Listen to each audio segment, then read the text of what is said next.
रीना ने बिना सोचे फैसला ले लिया। तुमने बिना कोशिश किए ही हार मान ली। वो बिना कुछ कहे चला गया। तो गाइस इन सेंटेंसेस में हम अपने सामने वाले से ये कह रहे हैं कि किसी ने बिना ये वाला एक्शन किए ये वाला एक्शन कर दिया। जैसे कि पहले वाले सेंटेंस में हमने बोला है रीना ने बिना सोचे फैसला ले लिया, तो बिना सोचे उसने ये वाला एक्शन यानी कि फैसला लेने का एक्शन कर लिया, हम ये बोल रहे हैं। सिमिलरली जो दूसरा वाला सेंटेंस है तुमने बिना कोशिश किए ही हार मान ली, यहाँ तो हम सामने वाले से ये कह रहे हैं कि तुमने बिना ये वाला एक्शन किए ये वाला एक्शन कर लिया। तो गाइस ऐसे वाले सेंटेंसेस को कैसे इंग्लिश में बोलनी होती है आज के इस वीडियो लेसन में हम जानने वाले हैं। इसके अलावा भी कुछ और सेंटेंसेस हैं, चलिए वो भी देख लेते हैं। बिना सुने किसी पर भरोसा मत करो। बिना मेहनत किए सफलता की उम्मीद मत करो। सच्चाई जाने बिना किसी पर आरोप मत लगाओ। तो गाइज यहाँ पे हम किसी को कोई एक्शन करने से मना कर रहे हैं बिना ये वाला एक्शन किए। ठीक है, तो जैसे कि पहले वाले सेंटेंस में हम क्या बोल रहे हैं कि बिना सुने किसी पर भरोसा मत करो। हम सामने वाले से कह रहे हैं कि बिना ये वाला एक्शन किए ये वाला एक्शन मत करो।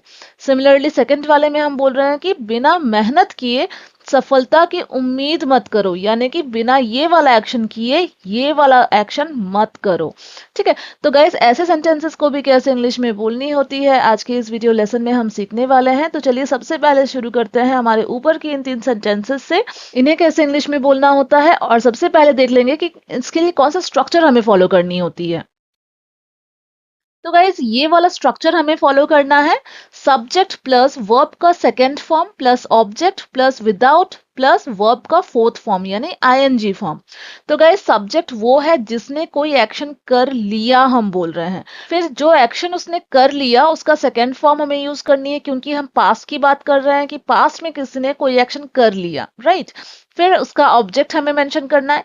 उसके बाद गाइज हमें विदाउट वर्ड का यूज करना है और फिर जो एक्शन बिना किए की हम बात कर रहे हैं उस एक्शन को फोर्थ फॉर्म में लिख लेना है। जैसे कि अगर हमें बोलनी है कि बिना सोचे उसने कोई एक्शन कर लिया, तो बिना सोचने के लिए हम क्या लिखेंगे, without thinking.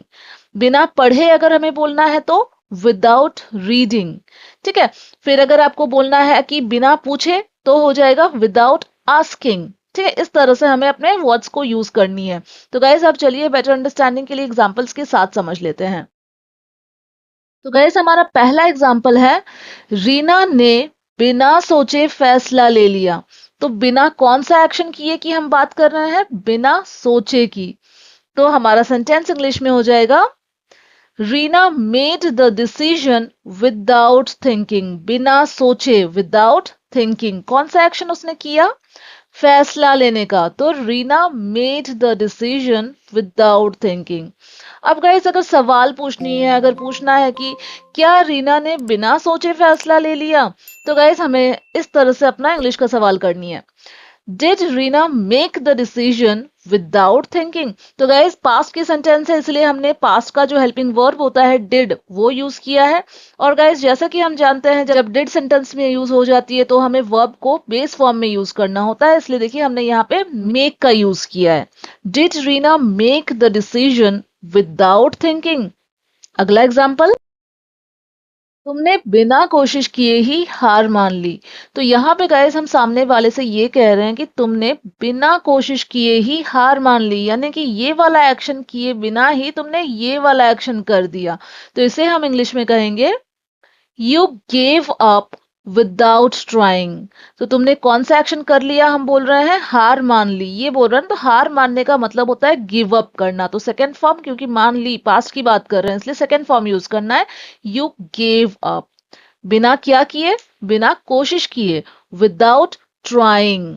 You gave up without trying. Guys इस सेंटेंस को हम ऐसे भी बोल सकते हैं, you gave up without even trying. ठीक है, यहाँ पे हम बोल रहे हैं ना बिना कोशिश किए ही। ठीक है, मतलब हम थोड़ा सा जोर दे रहे हैं इस बात पर कि तुमने बिना कोशिश किए ये वाला एक्शन कर दिया। You gave up without even trying. अगर सवाल पूछनी है क्या तुमने बिना कोशिश किए ही हार मान ली, तो हमारा सेंटेंस होगा did you give up without trying. Did you give up without trying? यहाँ पे भी गाइस हम ऐसे पूछ सकते हैं कि did you give up without even trying, did you give up without even trying. ठीक है, जब हमें थोड़ा सा एम्फेसिस डालना होगा इस बात पर कि तुमने बिना कोशिश किए ही ये एक्शन कर लिया, तब हम इस तरह से अपना सवाल करेंगे, did you give up without even trying. अगला एग्जाम्पल, वो बिना कुछ कहे चला गया। तो यहाँ पे गाइस हम सामने वाले की बात नहीं कर रहे हैं, हम किसी और के बारे में बात कर रहे हैं। ये जो वो है वो सब्जेक्ट है, अगर लड़का है तो ही, लड़की है तो शी का यूज करेंगे। तो सेंटेंस हमारा इंग्लिश में होगा, ही लेफ्ट विदाउट सेइंग एनीथिंग। तो बिना क्या किए वो चला गया, बिना कुछ कहे, विदाउट सेइंग एनीथिंग। उसने क्या किया, वो चला गया, ही लेफ्ट। ही लेफ्ट विदाउट सेइंग एनीथिंग। अगर सवाल करनी है, क्या वो बिना कुछ कहे चला गया? Did he leave without saying anything? Did he leave without saying anything? ठीक है गाइस, आई होप आपको समझ में आ रही है ऐसे वाले सेंटेंसेस को कैसे बनानी होती है इंग्लिश में, राइट? अगला एग्जांपल चलिए देख लेते हैं। वे बिना देर किए काम शुरू कर देंगे। गाइस ये वाली सेंटेंस देखिए, ये जो है ना फ्यूचर की सेंटेंस है। अब तक जितने भी हम सेंटेंसेस ले रहे थे वो पास्ट की ले रहे थे कि पास्ट में किसी ने बिना ये वाला एक्शन किए ये एक्शन कर दिया, लेकिन यहाँ हम फ्यूचर की बात कर रहे हैं। हम कह रहे हैं कि वे बिना देर किए काम शुरू कर देंगे, फ्यूचर में कर देंगे। तो ये वाली सेंटेंस हमारी विल लग के बनेगी। तो इंग्लिश में हमारा सेंटेंस होगा, they will start the work without delaying. They will start the work without delaying. बिना क्या किए हम बात कर रहे हैं, बिना देर किए, इसलिए विदाउट डिलेइंग। गाइस डिले का मतलब होता है देरी करना, ठीक है? तो विदाउट डिलेइंग क्या कर देंगे, वो काम शुरू कर देंगे। They will start the work without delaying. अब अगर सवाल करनी है, अगर पूछना है क्या वे बिना देर किए काम शुरू कर देंगे, तो हमारा सेंटेंस होगा, will they start the work without delaying? will they start the work without delaying? ठीक है। अब गाइस ये जो नीचे की 3 सेंटेंसेस है जहां हम सामने वाले को कोई एक्शन करने से मना कर रहे हैं बिना ये वाला एक्शन किए, इसे कैसे इंग्लिश में बोलना होता है वो देख लेंगे। सबसे पहले देख लेंगे कौन सा स्ट्रक्चर इसके लिए फॉलो करनी होती है। तो गाइज ये वाला स्ट्रक्चर फॉलो करेंगे, डोंट प्लस वर्ब का first form plus without plus verb का फोर्थ फॉर्म। तो गाइज यहाँ पे देखिए मना कर रहे हैं, इसलिए देखिए डोंट वर्ड का यूज करना है, ठीक है? डोंट मतलब डू नॉट, ठीक है? जब हमें किसी को कोई एक्शन करने से मना करना होता है तो हम डोंट वर्ड का यूज करते हैं। जो एक्शन करने से मना कर रहे हैं उसे बेस फॉर्म में यूज करना है। उसके बाद बिना कौन सा एक्शन किए कि हम बात कर रहे हैं उसे विदाउट के बाद फोर्थ फॉर्म में लगा लेंगे। अब चलिए बेटर अंडरस्टैंडिंग के लिए एग्जांपल्स के साथ ही समझ लेते हैं। बिना सुने किसी पर भरोसा मत करो। तो कौन सा एक्शन करने से मना कर रहा है, भरोसा मत करो। ये वाली एक्शन हम करने से मना कर रहे हैं, बिना क्या किए, बिना सुने। तो विदाउट लिसनिंग होगा, ठीक है? तो इंग्लिश में हमारा सेंटेंस होगा, don't trust anyone without listening. ठीक है, यहां हम क्या बोल रहे हैं, किसी पर भरोसा मत करो बिना सुने, ठीक है? तो don't trust anyone without listening. Next example, बिना मेहनत किए सफलता की उम्मीद मत करो।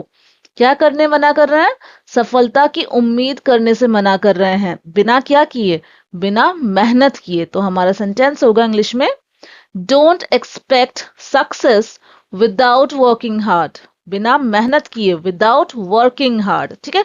वर्क हार्ड का मतलब होता है मेहनत करना, ठीक है? फोर्थ फॉर्म में यूज करना है, इसलिए विदाउट वर्किंग हार्ड, ठीक है? Don't expect success without working hard. सच्चाई जाने बिना किसी पर आरोप मत लगाओ। क्या करने मना कर रहे हैं, किसी पर आरोप मत लगाओ, ये करने से मना कर रहे हैं, आरोप लगाने से मना कर रहे हैं, बिना क्या किए, बिना सच्चाई जाने। तो फिर गाइज हमारा सेंटेंस इंग्लिश में होगा, don't accuse anyone without knowing the truth. तो गाइज आरोप लगाने का जो इंग्लिश होता है वो अक्यूज होता है, ठीक है? तो डोंट अक्यूज एनीवन, किसी पर आरोप मत लगाओ, विदाउट नोइंग द ट्रूथ, सच्चाई जाने बिना। Don't accuse anyone without knowing the truth. ठीक है, तो गाइस आई होप आपको समझ में आ गई है ऐसे वाले सेंटेंसेस को कैसे इंग्लिश में बोलनी होती है, राइट। अब गाइस ये जो दो सेंटेंसेस आपको स्क्रीन पर दिख रही है, उन्होंने बिना सोचे पैसा खर्च कर दिया और बिना पूछे कहीं नहीं जाना। इन दोनों सेंटेंसेस की इंग्लिश को जल्दी से कमेंट बॉक्स में बनाइएगा और साथ ही प्लीज मुझे ये बताना नहीं भूलिएगा कि आज की ये वीडियो आपके लिए हेल्पफुल रही है या नहीं। गाइज अगर थोड़ी सी भी हेल्पफुल ये वीडियो आपके लिए रही है तो इसे एक लाइक करना बिल्कुल नहीं भूलिएगा, दोस्तों के साथ शेयर भी कीजिएगा और साथ ही साथ अगर चैनल पर नए हैं तो चैनल को सब्सक्राइब भी कर लीजिएगा। Thank you so much friends for watching, bye.